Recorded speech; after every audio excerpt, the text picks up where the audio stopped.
بہترین اذان دنیا کے بہترین اذان پاکستان میں ہے.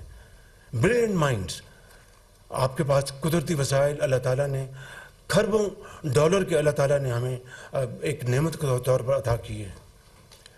میں یہاں پر کوئی ایسی بات نہیں کرنا چاہتا، لیکن صرف حافظے کے لیے یہ کہنا چاہتا ہوں، چاہے آپ ریکو ڈک کو لے لیں، چاہے آپ پنجاب کے چنوٹ کے اپنا خزانے کو لے لیں، ایک رتی 1 کلو بھی اپنا نکالنے سے پہلے لیگل سوٹس ہو گئے اور اربوں روپے ہم نے فیسوں میں ضائع کر دیے اور تاوان دے دیے.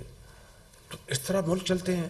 تو میں سمجھتا ہوں کہ میں آج ابتداً آپ سے سب سے یہ بات کرنا چاہتا تھا کہ ہمیں اس حوالے سے ہمیں یکجاں ہونا پڑے گا، ہمیں اور مل کر کام کرنا پڑے گا. اٹس اے ڈیفیکلٹ ٹاسک، مگر دنیا کی کوئی قوم اس کے بغیر سرخرو نہیں ہوئی.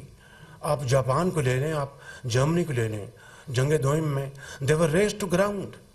ان کے کروڑوں لوگ ان کے لقمہ اجل بن گئے اور شہروں کے شہر مسمار ہو گئے. پھر آپ دیکھیں کہ 50-60 سال کے عرصے میں وہی جاپان، وہی جرمنی آج آسمانوں سے باتیں کر رہا ہے. کوئی جادو منتر نہیں ہے، صرف محنت اور محنت، امانت اور دیانت کے سفر ہے، سیکریفائس کے سفر ہے، بلڈ اینڈ سویٹ. اس کے علاوہ اور کوئی چیز نہیں ہے. تو پاکستان کو تو اللہ تعالیٰ نے ان تمام نعمتوں سے نوازا ہوا ہے. اگر کمی ہے تو اٹس ویل ٹو ڈو.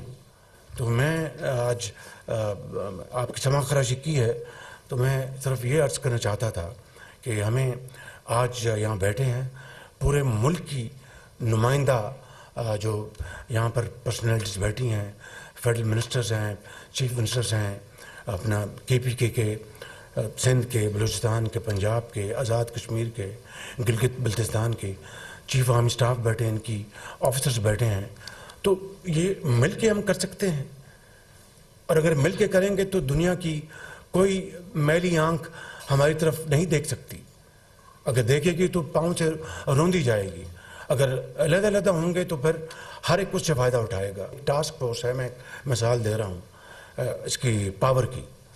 اس میں خاموشی کے ساتھ پاور پروجیکٹ جو IPPs ہیں، اور میں کسی کی یہاں پر کوئی بدخوئی نہیں کرنا چاہتا.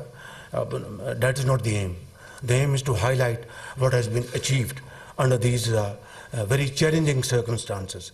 کہ 5 IPPs کے ساتھ باقاعدہ نیگوشیٹ کر کے کر لیا. اور to be very honest میں اکیلا نہیں کر سکتا تھا. It is joint effort. اور بڑی دن رات محنت کی اور بڑی خاموشی کے ساتھ پھر ایک اور گروپ کے ساتھ نیگوشیشن کی ہیں، وہ بھی آلموسٹ پائے تنگل تک پہنچ گئی ہیں. تو یہ اسٹیپ بائی اسٹیپ ہم رائٹ ڈائریکشن کی طرف جا رہے ہیں. میں صرف بتانا ہی چاہتا ہوں کہ میں نے جب کہا تھا کہ کسی کو بدخوئی نہیں، تو یہ جو IPPs ہیں خاص طور پر پرائیویٹ سیکٹر میں پاکستان میں ہم سب جانتے ہیں.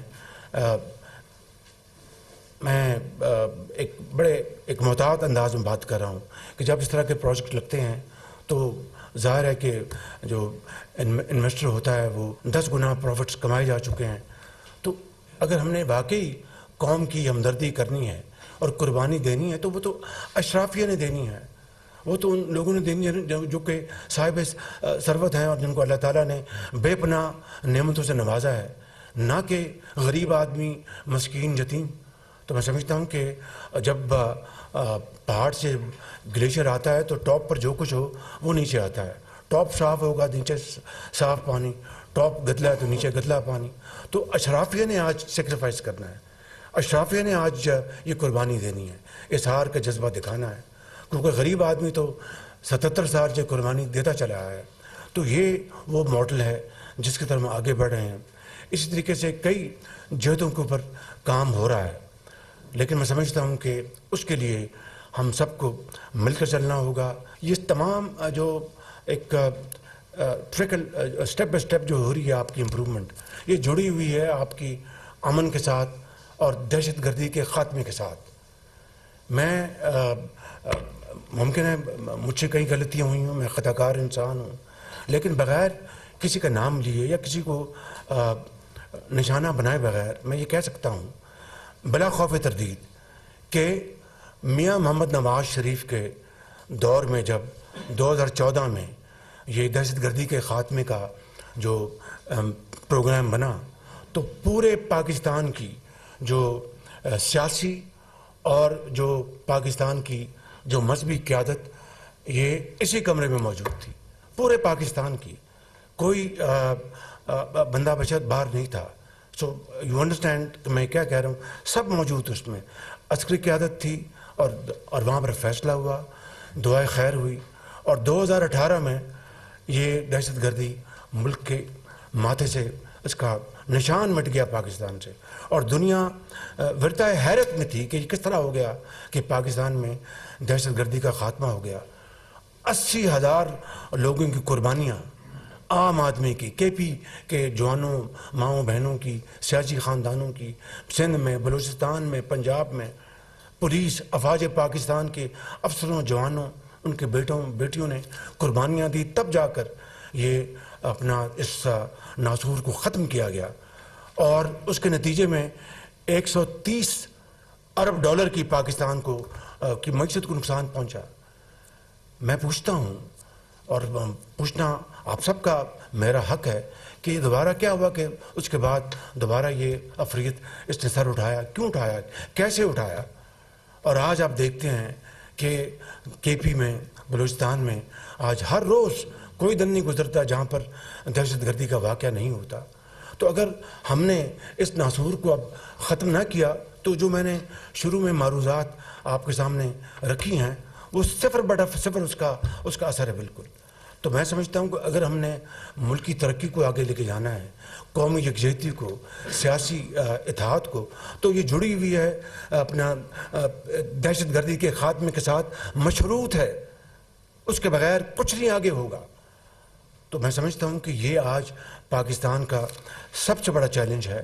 لیکن آج پورا پاکستان آج خوف زدہ ہے کہ جناب پتہ نہیں آج میرے بچے کے ساتھ کیا ہوگا, میری بیٹی کے ساتھ کیا ہوگا. خاص طور پر کے پی اور بلوچستان میں, جنوبی اضلاع میں جو کچھ ہو رہا ہے, وہاں پر BLA جو بلوچستان میں کر رہی ہے, یعنی میں سمجھتا ہوں کہ بدترین درندگی ہے. تو میرے لیے بطور اس ملک کے سربراہ کے, آپ کے لیے بطور فوج کے سربراہ کے, ہمارے پاس تو کوئی چوائس نہیں ہے کہ سب سے پہلے اس کا کچل دیں. اس کے بعد اٹس اباؤٹ اکانومی, اس کے بعد it's about production, employment and prosperity.